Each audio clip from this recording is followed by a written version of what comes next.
বিসমিল্লাহির রহমানির রহিম। আজকে নিয়ে আসছি গরুর পায়ের বিরিয়ানি, আর সেটা খেয়ে আমার ছেলের এক্সপ্রেশন দেখুন।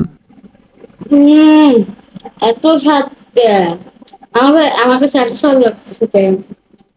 সেই স্বাদ ভাই।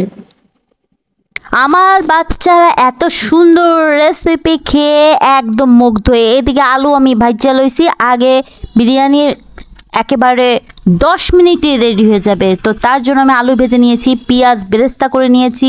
এই যে দেখতেই পাচ্ছেন, এই কাজগুলো আগে করে আমি একবারেই চড়াই দিব। তো এইখানেই দেখেন, এই যে এই মশলাগুলো নিয়েছি, এগুলো পেস্ট করে নেব। তো পেস্ট করে নিয়েছি পাটায় বেটে।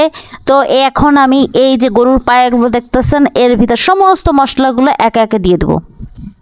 সাথে বিরিয়ানির যে রেডিমেড মশলাটা ওইটাও দিয়ে দেবো। তো এখানে ওই সমস্ত মশলাগুলো দিয়ে পেঁয়াজ বেরেস্তা দিয়া সুন্দর করে ঘোড়া মারতে হইবে, ঘোড়া।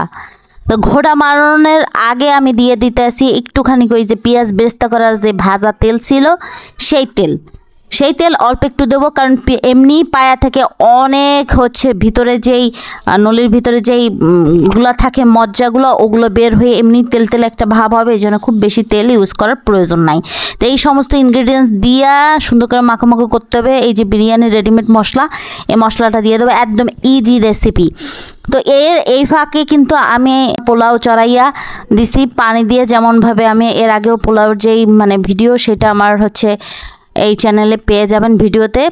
তো এখন এর ভিতরে সব কিছু মাখা মশলা শেষ, এরপর টমেটো দিয়ে দিলাম। এবার সমস্ত ইনগ্রিডিয়েন্টসগুলো আমি সুন্দর কইরা দিয়ে দিব প্রেশার কুকারে দিয়ে পরিমাণ মতো একটু পানি দিয়া সুন্দর করে 10 থেকে 15টা দিছি শীষ দিয়া বাইর করে লইছে, একদম সুন্দর সিদ্ধ হয়ে গেছে। এর ভিতর ভাজা আলুগুলো দিয়ে দেবো।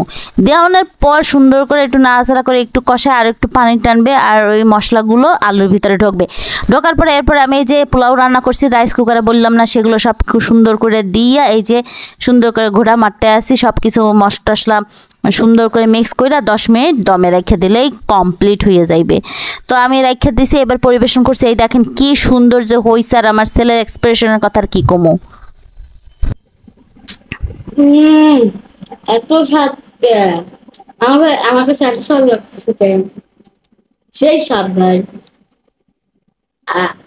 আপনারা যদি আমাদের এই মজাদার বিরিয়ানির রেসিপি পেতে চান, তাহলে আমাদের চ্যানেলে ভিজিট করুন।